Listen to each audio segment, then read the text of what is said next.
Hi,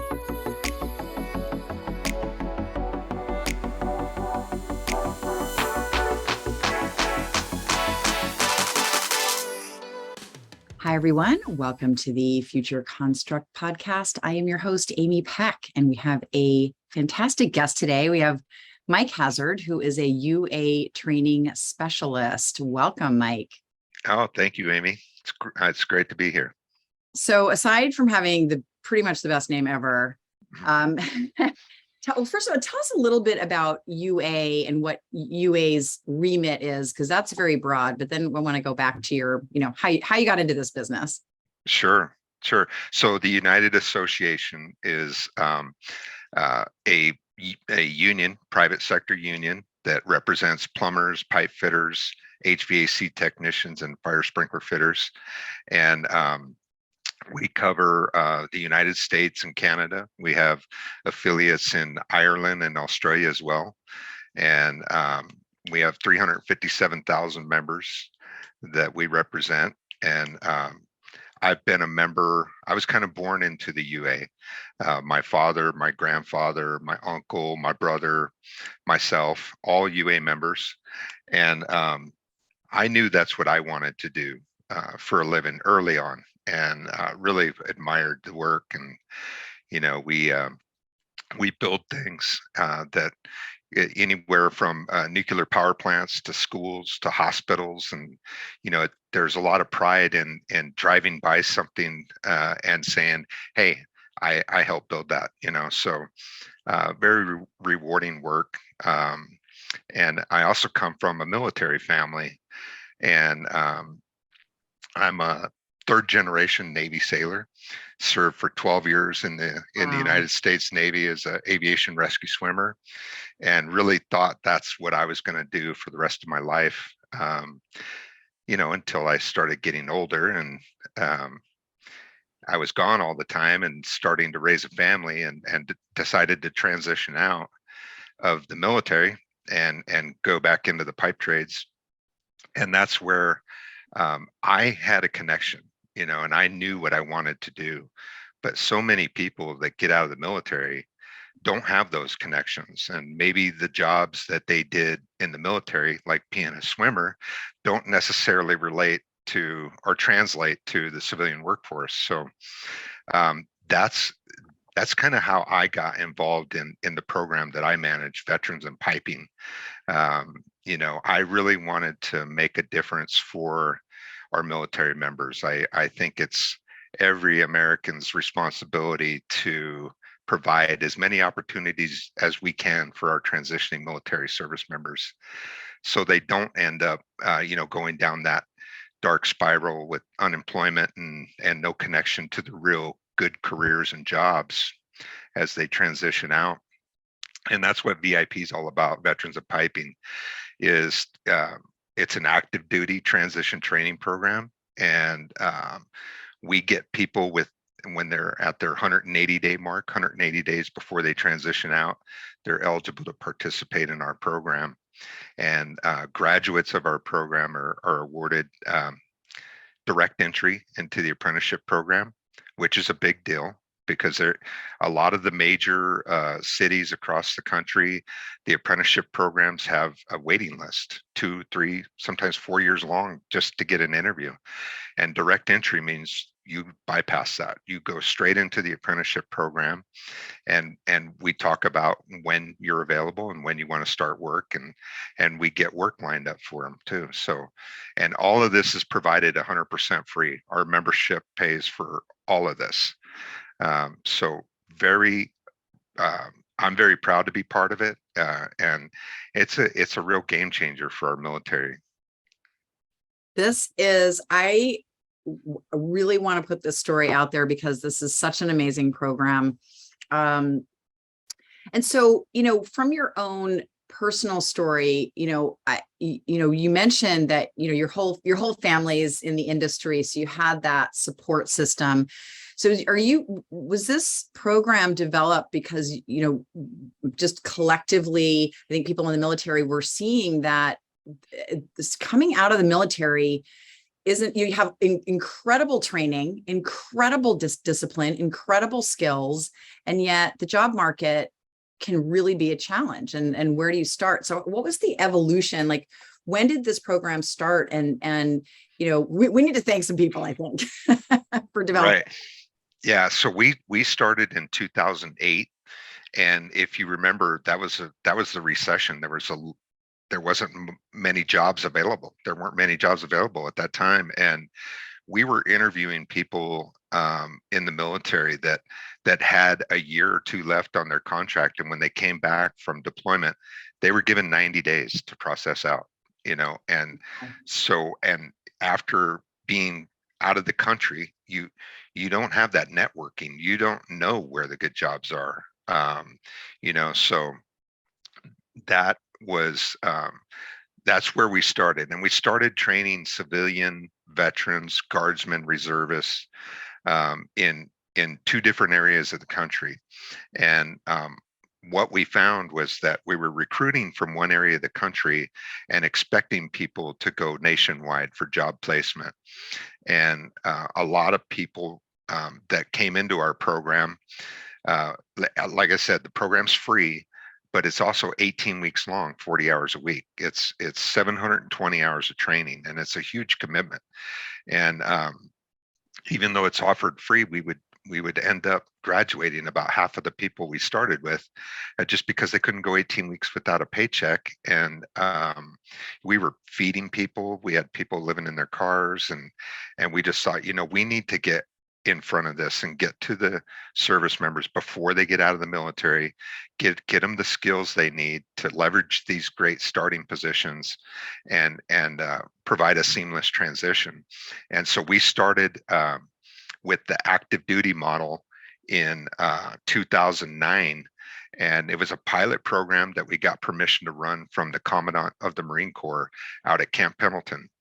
And all of our issues were solved overnight when we ran that first pilot program, because now we have a classroom full of active duty service members who are from all over the country, and they want to go home. So that solved our job placement part. They're still being paid and housed and fed by the military, so much better learning environment. They could focus on their training. It was just like a switch, and we knew that we stumbled onto something really good here. But of course, with all good things come an end, and we were shut down by the JAG officers, the lawyers in the Marine Corps, because they determined that it was not legal for an outside entity to come onto a military installation and train service members while they're on active duty for a job after the military. So we went to work on changing Title 10 of the U.S. Code to make it permissible. And President Obama signed a bill called the Vow to Hire a Hero Act of 2011, which made it legal. It was unanimous through Congress. Everybody wanted this. It went through Congress in record time and was signed into law, and it made it permissible to do what we to do these programs on military installations. So now we're at 9 different military bases, and we graduate about 300 students a year. And since 2008, we've graduated about 2,900 people through the program. And those are 2,900 people that have been offered direct entry and guaranteed employment at the local union of their choice. And it's been wildly successful. We now have been doing this for so long that we have VIPs that are union officers now, organizers, agents, training directors. We've kind of infiltrated the UA in a good way. So the program's been great. That is fantastic. I love it. And then, do you find that back here, is it very common for families and family members, like in your own family, to all be in the trades, because it seems like that there are some challenges now getting this next generation of worker who, want to do everything electronically. They're these digital natives, and that like getting in and working with your hands, it just seems like it's harder to attract people into that industry. Are you finding that as a challenge as well? Absolutely. We struggle with recruiting, just like everyone else does right now. And there's a lack of skilled trades for our youth. And the higher education has been force-fed in a lot of places and schools that's the path to success. And we know the trades are a viable option and a great way to make a living. And quite often much higher paying than professional positions. And we've been working to get the word out. We work with high school counselors and making sure that students understand that there are options for them. And we we have an aging workforce, and we have a lot of retirees coming due, and we have a huge boom in our country, infrastructure work that's coming. So we're scrambling, and what we found with the military is that there's so many things that translate from the military lifestyle to construction. One is, working in teams, small groups, and being a part of something that's bigger than yourself, and wanting to work with your hands and working hard, long hours. Service members have demonstrated that they can not only do that, but they do it very well. And they know how to show up on time. They're disciplined. They can take direction well, and they're just looking for an opportunity. And when you couple that with our training programs, we can train anybody. I think we're the best in the world at preparing somebody to work in the piping industry. That's what we do well. And when you couple that with the soft skills of the military service members, it's a home run. And I'm pretty excited about the future of for VIP and for our service members. That's great. So, we talk a lot about, technology, and, especially in traditional industries where, there may be some reticence to bring in new technology for any number of reasons. One, that there's a learning curve. But I think on the training side, there's been so much great data to support how, like, training in virtual environments, especially in hazardous environments, not to go back to your last name, which I'm obsessed with. But then on the flip side, they're expensive, they're a little cumbersome. It's changing workflows. Like, you've got a system, right? There's sort of an, if it ain't broke, don't fix it kind of, positioning as well. But the technology is coming.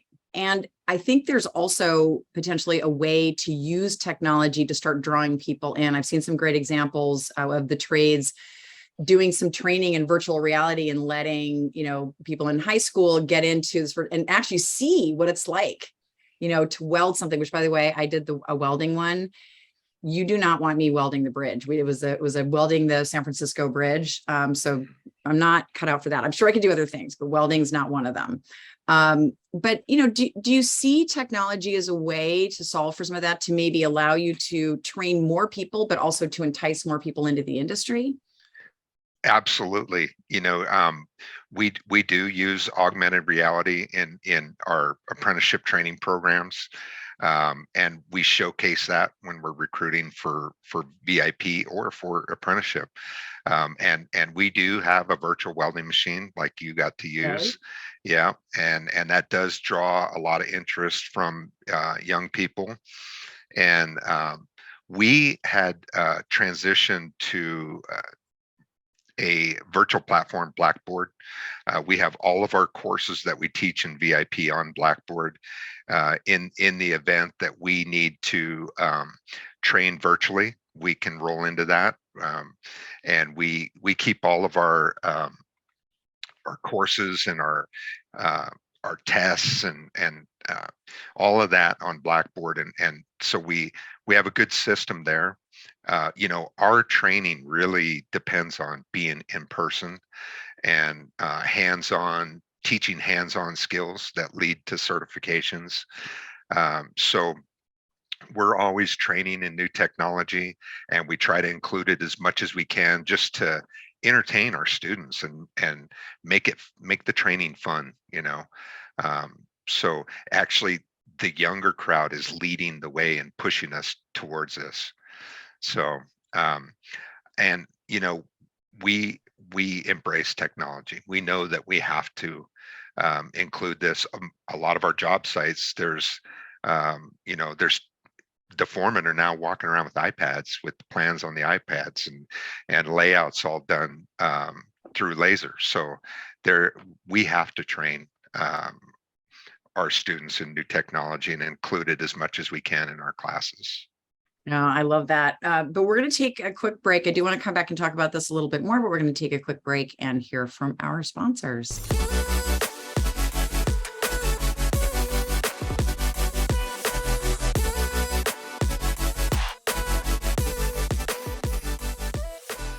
All right, and we are back with Mike Hazard talking about technology for training. So what are some of the things that you've seen that, have excited you about technology, either in some of the programs that you're running or just out there in the world in general? You mentioned you've got, foremen out there with iPads. You mentioned augmented reality. What are some of the other things, whether it's robotics or automation or other technologies that you're seeing being leveraged on construction sites that you just think is sort of an exciting evolution? Well, one of the things that when I hear technology, I think of advances in either machinery or piping systems or in the classroom using technology. But new advances in the way we think are something that's been coming up more and more with our group, and it's the younger generation that's kind of forced us into this. And we have just launched a program in the UA to train all of our interviewers. We interview everyone that comes into the Veterans of Piping program and into our apprenticeship programs.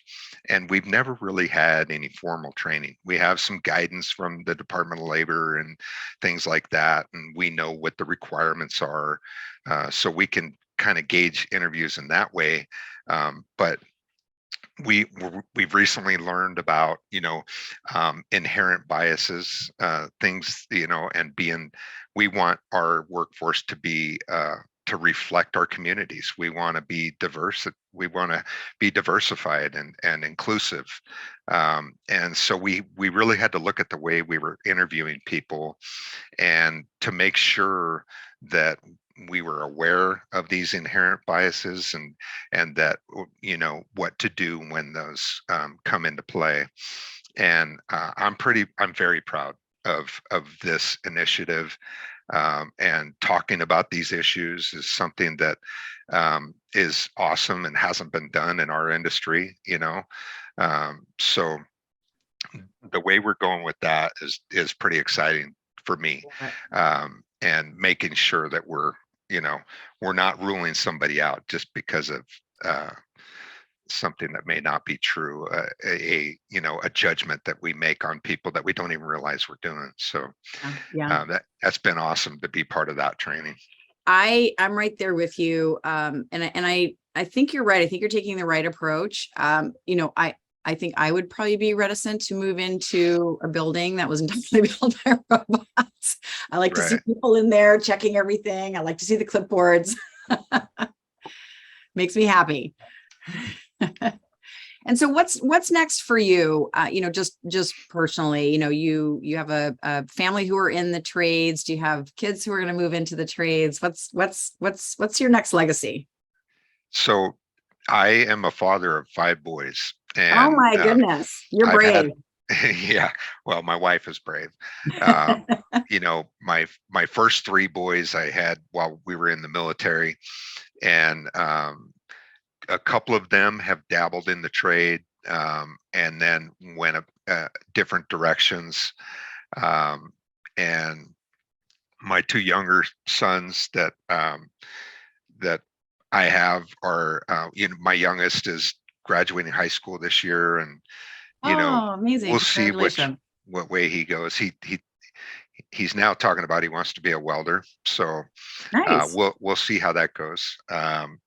You know, um, I just think that the younger generation, um, my kids' generation, has a bad rap. There are still a lot of kids out there that want to work hard and will work hard. Um, and I'm seeing that every day. And we're changing lives through the program that we have for the military. And the people that we kind of attract to that program are hardworking people that want to work and don't mind working. As a matter of fact, it's what they would rather be doing. They don't want to sit behind a desk. You know, they don't want to be in front of a computer all day. But there's certain parts of our industry that require that, and there's room for everyone. There's so many different things that you can do in the piping industry and with the UA. So, No, I uh, love that. I think that's great. And I think you're right. I do think they get a bad rap. I think it's about, like, I think it's also our responsibility as, sort of the older generation in the industry to pave the way and to make these opportunities available for people. I think a lot of it is that they just don't know that these careers exist because they're not being told about them at school. If they don't have anyone in their immediate circle who's in the trades, I mean, how do they really find out about it? right, absolutely. So that's our job, is to get the word out. And how do we get the word out? And that's technology again, social media and getting the word on those platforms that they're using in some way. And the average age of an apprentice is 26 years old. And that's usually when you realize, hey, I better get a serious job that provides benefits for me. And if we could get those average ages down to 18, 19 years old when they're getting out of high school and really not going into college, um, you know, then you do 30 years in the trades and you're looking at a nice pension, which is Yeah. a dinosaur these days. How many jobs offer, retirement Yeah. pensions? And these are pensions that are paid for by your employer. Um, that's pretty rare, and that's one of the biggest benefits of being part of a union Yeah. is you have those benefits for you and your family. And convincing young people that that's important is kind of hard to do sometimes because they're not really ready to have that conversation. Yeah. And they're not the word career doesn't mean as much to them as it did to me, and people my age. So Yeah. Yeah. I think you're right. And that ability to sort of project themselves into the future, right, and understand how great it will be when you retire to actually have checks coming in and be able to support yourself. right.